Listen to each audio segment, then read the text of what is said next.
তো কি বন্ধুরা, আসসালামু আলাইকুম। আজকে যাচ্ছি আমি, আম্মু, আমার ভাই বোন মিলে হাফতাবনগরের গরুর হাট দেখতে। আমার বাবা যায়নি, কারণ আমার বাবা গাবতলী হাটে গিয়েছে গরু কিনতে।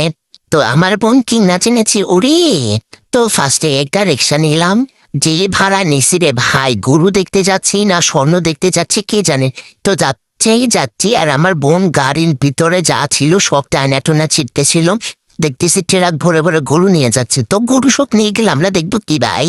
দুই একটা গরুর একটা দিয়ে পরে দেখি আর একটা গরু, ও মাই গড, পরে দেখি জ্যাম, এত জ্যাম, রিক্সা জ্যাম। তারপর দেখি একটা গরু আমাদেরকে পাছা দেখাচ্ছে নাড়িয়ে নাড়িয়ে, ছি নোংরা গরু, একটা পচা গরু। তারপর ট্রাকের এখানে নামিয়ে দিল। তো নেমে দেখলাম গরু নিয়ে ছড়াছড়ি মারামারি, ভাই রে ভাই। ওই দূরে বসে হচ্ছে গিয়ে হাট, অত দূর যাওয়ার আমাদের ক্ষমতা নেই।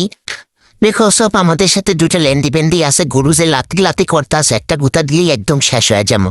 পরে চলে আসলাম একটা সুইমিং পুলে। তো দেখি ছোট ছোট মাছগুলো কি আনন্দে নাচতেছে, বড় হইলে দুইটা খাই লাগবে, বেড়া ছোটই থাক সবসময়। পরে এখানে অনেকগুলো জাম গাছ দেখলাম। জাম একদম মাসালা অনেক ভরা ছিল, বাট কাঁচা ছিল, দুঃখের বিষয়। পরে দুই একটা পায়রা নিলাম, নিচে নিচে ছিল পাকা যেগুলো। তা আমার ভাই আরো লাঠি নিয়ে ভাপ নিচ্ছিল। দেখেন কি সুন্দর মাসাল্লা, লাল লাল একদম টসটসা।